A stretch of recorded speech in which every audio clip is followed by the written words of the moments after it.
BRICS की बात करते हैं सबसे पहले, क्योंकि ब्रिक्स में प्रधानमंत्री नरेंद्र मोदी की कूटनीति और चीन के राष्ट्रपति शी जिनपिंग से मुलाकात से पहले दोनों देशों के बीच तनाव खत्म करने को लेकर एक सकारात्मक कोशिश की गई। कजान में प्रधानमंत्री मोदी और शी जिनपिंग के बीच ब्रिक्स समिट से इतर बायलैटरल टॉक हुई थी और इस दौरान भारत ने आपसी विवादों और मतभेदों को ठीक से सुलझाने पर डायलॉग के जरिए जोर दिया और इसका असर मोदी जिनपिंग की मुलाकात के 24 घंटे बाद अब बॉर्डर पर रिफ्लेक्ट होने लगा है। यानी कि दोनों ही देशों की सेनाओं ने यह फैसला लिया कि 4.5 साल पुरानी स्थिति फिर से बहाल की जाएगी। साल 2020 गलवान झड़प, उससे पहले की जो स्थिति थी वो फिर से अब होने जा रही है, जिसका आज से आगाज हुआ है। पूर्वी लद्दाख में LAC पर लाइन ऑफ एक्चुअल कंट्रोल पर भारत और चीन के बीच डिसएंगेजमेंट, यानी कि सैनिकों की अपनी जगह पर आने की प्रक्रिया शुरू हो चुकी है। भारत और चीन के रिश्तों के लिहाज से यह समझौता महत्वपूर्ण है। यह समझौता कूटनीतिक और सैन्य स्तर यानी कि कमांडर लेवल पर हुई बातचीत का नतीजा है और समझौते के मुताबिक क्या तैयारी की गई है।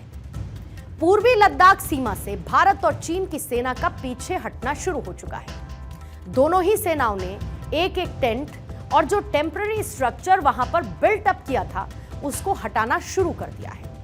भारतीय सेना और PLA अपने टेंट, मिलिट्री उपकरण और गाड़ियां वहां से हटा रहे हैं। जानकारी के मुताबिक कि दोनों तरफ से 10 से 12 टेम्पररी स्ट्रक्चर बने हुए थे। इसके साथ दोनों ही तरफ से 12-12 टेंट लगे थे, उसको भी हटाने की प्रक्रिया जारी है। देपसांग और डेमचौक में टेंशन खत्म होने के लिए पेट्रोलिंग की शुरुआत आने वाले दिन में होने वाली है। देपसांग और डेमचौक में गश्त के लिए नए प्रोटोकॉल पर सहमति बन गई है, जो दोनों देशों के लिए बहुत अच्छी बात है। दोनों देशों की एक पेट्रोलिंग टीम में 15 सैनिक होंगे और हर महीने दोनों देशों के सेनाओं के कमांडिंग ऑफिसर्स की बैठक होगी, ताकि अगर कोई भी क्योस है या कोई भी कंफ्यूजन है या फिर लैक ऑफ कम्युनिकेशन है, उसको दूर किया जा सके। करीब 5 साल का एक लंबा इंतजार रहा, जिसके बाद ये बड़ी कूटनीतिक सफलता हाथ लगी। यानी कि दोनों ही देश LAC पर आक्रामकता को कम करेंगे, जिसे भारत और चीन के बीच एक नए रिश्ते के तौर पर या फिर जमी हुई बर्फ के पिघलने के तौर पर देखा जा सकता है और इसे प्रधानमंत्री मोदी की वर्ल्ड डिप्लोमेसी के तौर पर भी देखा जा रहा है। यह पेट्रोलिंग 10 दिन बाद शुरू हो सकती है, लेकिन इसके लिए कंडीशन अप्लाई हैं, यानी कि 2 शर्तें रखी गई हैं। पहली शर्त क्या है कि दोनों ही देशों की सेनाएं, यानी कि भारतीय सेना, इसके साथ चीन की सेना, इन इलाकों में अलग अलग दिन पेट्रोलिंग करेगी। दूसरी शर्त यह है कि दोनों देशों की सेनाओं को एक दूसरे को पहले से इसकी सूचना देनी होगी कि हम पेट्रोलिंग करने वाले अलग अलग पेट्रोलिंग पॉइंट्स हैं, जहां पर पेट्रोलिंग आने वाले 10 दिन बाद शुरू हो जाएगी। लेकिन अब चीन का यह बदलाव, उसके मन में यह बदलाव हुआ कैसे, यह भी समझना होगा। 22 अक्टूबर को मिलिट्री कमांडर्स लेवल की मीटिंग हुई, फिर 23 अक्टूबर को मीटिंग के बाद एक्शन शुरू हुआ। 24 अक्टूबर को टेंट और टेम्पररी शेल्टर्स को हटाने का काम शुरू हुआ। फिर से आपको वापस साल 2020 में लेकर चलना होगा, जब भारत और चीन के सैनिकों के बीच गलवान झड़प के बाद से देपसांग और डेमचौक में स्ट्रेस बिल्टअप था, तनाव बना हुआ था और करीब 4 साल बाद 21 अक्टूबर को दोनों देशों के बीच नया पेट्रोलिंग समझौता हुआ और विदेश मंत्री S जयशंकर ने यह बताया था कि इसका मकसद लद्दाख में गलवान जैसी झड़प को रोकना और पहले जैसे हालात बनाना है। वहीं भारतीय विदेश सचिव विक्रम मिस्री ने इसको लेकर एक प्रेस कॉन्फ्रेंस करते हुए जानकारी दी है। तो कुछ सवाल रह गए थे जिनके बारे में पिछले 2 साल से बातचीत चल रही थी, तो वहाँ पे पेट्रोलिंग और ग्रेजिंग जहाँ पे भी वो लागू हो, तो वो वाली जो स्थिति है वो 2020 की स्थिति वहाँ पे बहाल हो जाएगी। समझौते में लद्दाख के देपसांग के तहत आने वाले 4 पॉइंट्स हैं, जिनको लेकर एक कंसेंसस बना है, लेकिन डेमचौक के गलवान घाटी और गोगरा हॉट स्प्रिंग्स में गश्त को लेकर कुछ नहीं कहा गया है। आइए आपको इंफॉर्मेशन वॉल पर मैप के जरिए किन जगहों से भारतीय और चीन की सीमा पीछे हटेगी, इसको एक बार इलैबोरेट करने की कोशिश करती हूं। किस तरीके से, मैप के जरिए जरा आप देखिए। ये है वो स्थिति और ये पूरा मैप आपके सामने। इसको थोड़ा सा बाइफर्केट कर लेते हैं कि भारत और चीन के बीच पेट्रोलिंग अग्रीमेंट क्या है। भारतीय सेना के मुताबिक सैनिक अब गश्त के लिए क्या करेंगे, देपसांग और ये देमचौक, ये जो दो जगह आप देख रहे हैं। पहले आइए इसको थोड़ा सा आपको और क्लियर कर देती हूँ। ये है लद्दाख का वो रीजन, ये है दौलत बेग ओल्डी, इसको लेकर भी बार बार विवाद रहा है। और ये है वो गलवान घाटी। गलवान झड़प आपको याद होगी, जब चीनी सैनिक और भारतीय सैनिक आमने सामने थे। फिर इसके बाद ये हॉट स्प्रिंग का सेंटर पॉइंट है। इधर ये बीच में लेह है, उस तरफ पाकिस्तान है वो बॉर्डर एरिया के पास। अब यहां पर क्या है, जो आपको ऑरेंज जोन में नजर आएगा ये पूरा भारत का हिस्सा है। जो आपको येलो जोन में नजर आएगा और ये चीन का कब्जा जिन जिन क्षेत्रों पे है, ये यहां दौलत बेग ओल्डी पर, यहां पर चीन अपना दावा करता है। अब गश्त के लिए होगा क्या कि देपसांग में पेट्रोलिंग पॉइंट है 10, 11, 11A, 12 और 13, यहां तक जा सकेंगे इस जगह पर देपसांग में। यहां के जो पेट्रोलिंग पॉइंट्स हैं, यहां पर कुछ पर्टिकुलर पेट्रोलिंग पॉइंट्स हैं जहां तक भारतीय सैनिक गश्ती के लिए जा सकेंगे, क्योंकि अलग अलग पेट्रोलिंग पॉइंट्स को लेकर विवाद था। लेकिन स्पेसिफिकली देपसांग में patrolling point 10, patrolling point 11, 11A, 12 और 13, यहां तक अब सैनिक मूवमेंट कर सकेंगे। लेकिन कंडीशन क्या है, कंडीशन ये है कि इसकी जानकारी पहले से उनको देनी होगी। अब जो इसमें पेट्रोलिंग पॉइंट 14 है, यानी कि गलवान घाटी, यानी कि ये वो जगह है, पेट्रोलिंग पॉइंट 14 है पर्टिकुलरली, यहां गलवान घाटी। फिर उसके बाद गोगरा हॉट स्प्रिंग्स, ये पॉइंट दूसरा। इसके साथ ही पेट्रोलिंग पॉइंट 15 और पेट्रोलिंग पॉइंट 17 को बफर जोन रखा गया है। इस इलाके में जो पेट्रोलिंग पॉइंट्स हैं, इनको बफर जोन रखा गया है। अब यहां पर गश्त को लेकर बाद में विचार होगा, यानी कि अभी स्थिति इसको लेकर क्लियर नहीं है। बफर जोन क्या होता है इन दोनों के बीच में, मैं बता रही हूं आपको, गलवान और हॉट स्प्रिंग्स के बीच में। बफर जोन वो इलाका होता है जहां पर दोनों ही सेनाएं एक दूसरे के आमने सामने नहीं आ सकती हैं।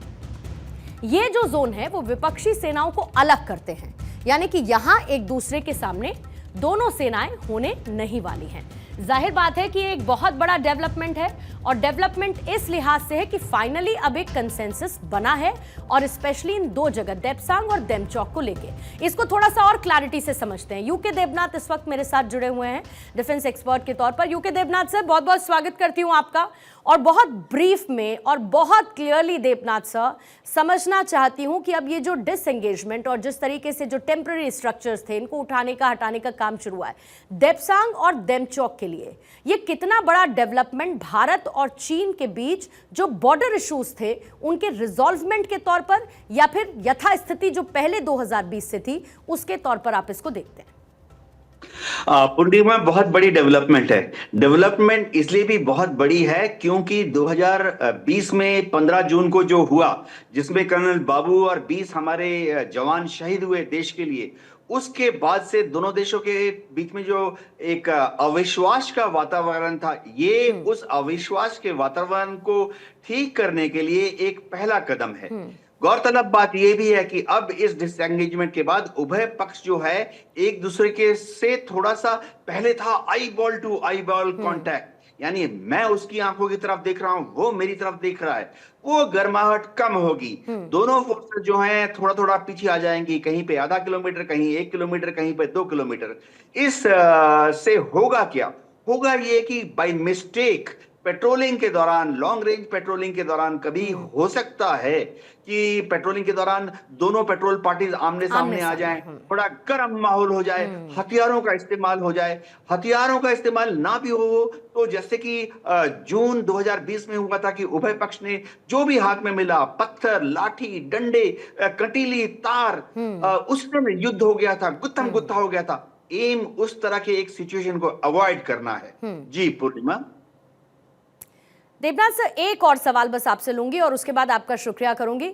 ये समझना चाहती हूं कि इसमें 2 कंडीशंस रखी गई हैं, इसके साथ ही कुछ ऐसे पर्टिकुलर पॉइंट्स हैं जिनको लेकर आगे विचार किया जाएगा। आप उस स्थिति के बेहतर होने के लिए इसकी शुरुआत को कैसे देखते हैं, क्योंकि अल्टीमेटली हमें ये मेक श्योर करना है कि किसी भी तरीके से एलएसी के पास जो पूरा का पूरा बॉर्डर है, जाहिर है कि एक इतना लंबा बॉर्डर है, उसको लेकर तो एक पर्टिकुलर कंसेंसस पर पहुंच पाना थोड़ा सा मुश्किल है, क्योंकि अरुणाचल है फिर इधर, लेकिन फिर भी जो पर्टिकुलर पॉइंट्स जिनको लेकर आगे विचार करना है, आपको लगता है कि यहां से बात फिर आगे बढ़ेगी और वहां तक भी हम पहुंच पाएंगे?